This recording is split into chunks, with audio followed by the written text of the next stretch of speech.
పార్టీలో తనకు తగిన ప్రాధాన్యత లభించడం లేదని కాంగ్రెస్ సీనియర్ నాయకులు TPCC working president Anjan Kumar Yadav అసంతృప్తితో ఉన్నట్టు తెలుస్తోంది. కార్పొరేషన్ ఎన్నికలు సమీపిస్తున్న నేపథ్యంలో తన అనుచరులకు కార్యకర్తలకు న్యాయం చేయాలని ఆయన డిమాండ్ చేశారు. రాజకీయాల్లో పదవులు రావడం సహజమేనని, కార్యకర్తల అసహనం అర్థం చేసుకోదగినదే అని అన్నారు. ఆయన వ్యాఖ్యలు కాంగ్రెస్ వర్గాలు చర్చనీయాంశమయ్యాయి. గతంలో సికింద్రాబాద్ ఎంపీగా పనిచేసిన అంజన్ కుమార్ ప్రస్తుతం మంత్రి పదవిని ఆశిస్తున్నట్టు ఆయన మాటలను బట్టి అర్థమవుతోంది. ఎందుకంటే వాళ్ళకు ఒక హిమ్మతిగా ఉంటుంది కదా. మా అండర్లో పనిచేసిన వాళ్ళకి అందరికీ ఉంటుంది కదా పెద్ద దిక్కు. ఆయనకు నీడ వస్తే మా అందరికీ నీళ్ళలో మేము ఉంటామన్న ఉంటుంది కదా. నగర నడిపోటులో కదా ఆయన ఉన్నది. అది కార్యకర్త ఉన్నది, అది నిజమే.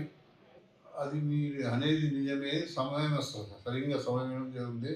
ఏదేమైనా కానీ ప్రాతినిధ్యం ఇంకా కావాలి, బడుగు బలైన వర్గాలకు ఇంకా కావాలి అని నా తరఫు చెప్తున్నాను. మీకు చూడండి, ఓవరాల్గా వేసుకొని చూస్తే మీకే వ్యత్యాసం తెలుస్తుంది. నేను చెప్పేది ఏముంది, ఇంకా వ్యత్యాసం ఏ వర్గానికి వెళ్తుందో వ్యత్యాసం మీకు తెలుస్తుంది కదా. నేను ప్రత్యేకంగా చెప్పి నన్ను అది అట్లా అనిపిస్తూ ఉంటాం. సమయం వచ్చినప్పుడు అన్నీ నా క్యాడర్ ఉందా, ఏముందా, ఏం లేదా అన్నీ తెలుస్తుంది. నా కాంగ్రెస్ పార్టీ సెక్యులర్ పార్టీ, ఎకరాలు భావాల పార్టీ. ఎందరో వస్తుంటారు, పోతుంటారు, కానీ దీనికి అది ఉండదు, ఎండిపోదు ఇది.